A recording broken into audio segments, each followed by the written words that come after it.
Taiwan's defense ministry says China may be preparing for military exercises after it reported a surge in activity from China's Air Force.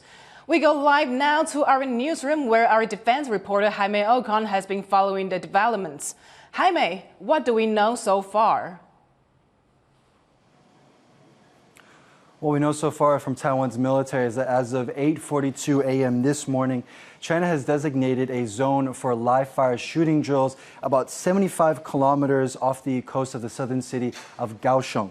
Taiwan has also reported 32 Chinese military aircraft operating in the region as part of a joint combat readiness patrol. What that means is that Chinese Navy ships and Chinese military aircraft were cooperating and coordinating with one another during that patrol. China's foreign ministry has also commented on the drill on the zone, saying that all of that is not a question of foreign affairs.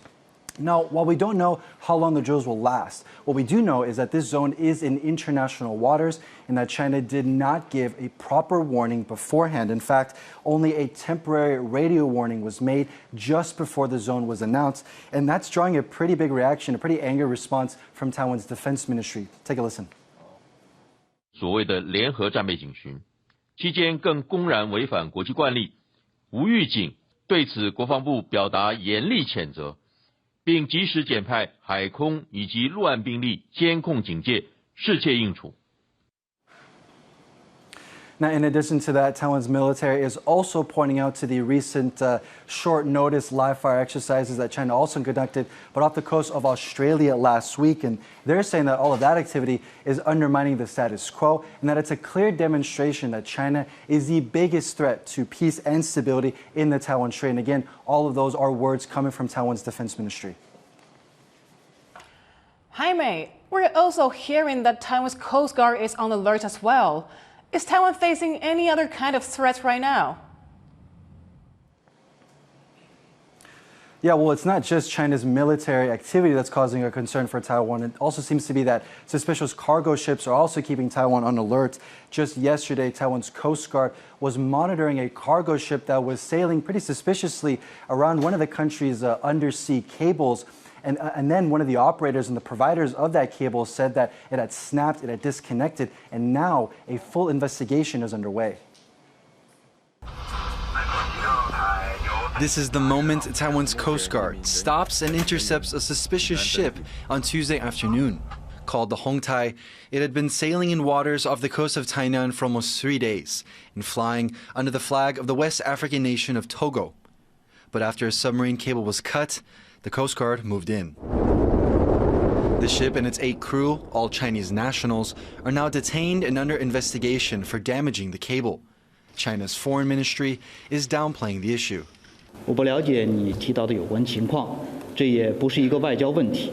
China sees Taiwan as part of its own territory and has upped its threats to take the island by force.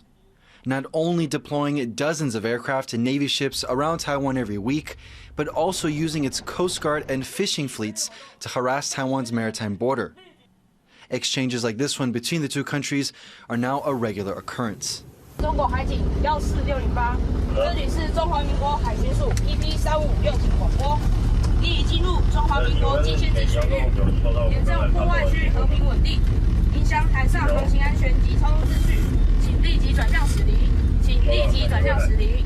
But now Taiwan is facing a new kind of threat, with suspicious ships similar to the Hongtai loitering around Taiwan and keeping the country on alert.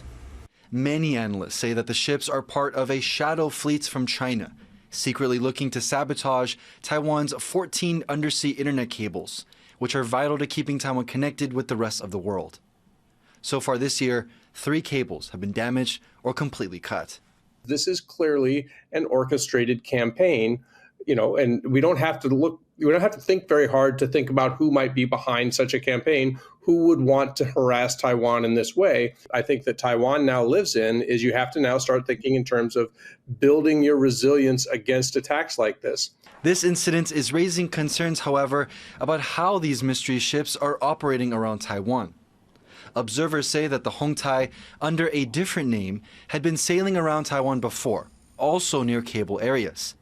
The ship has used different names to hide its identity and also disguised its signal, making it harder to track. That's a tactic that's growing more common.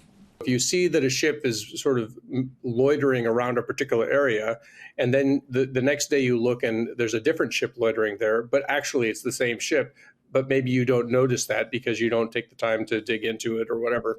So, it's just one more way for them to make themselves a little harder to keep track of. According to Taiwan's National Security Bureau, in the past few years, Taiwan's undersea cables have been damaged or cut an average of 8 times a year. And with each cable taking roughly 2 months to repair, Taiwan needs to think carefully about whether it doubles down on cable defense or looks for an alternative way to stay connected.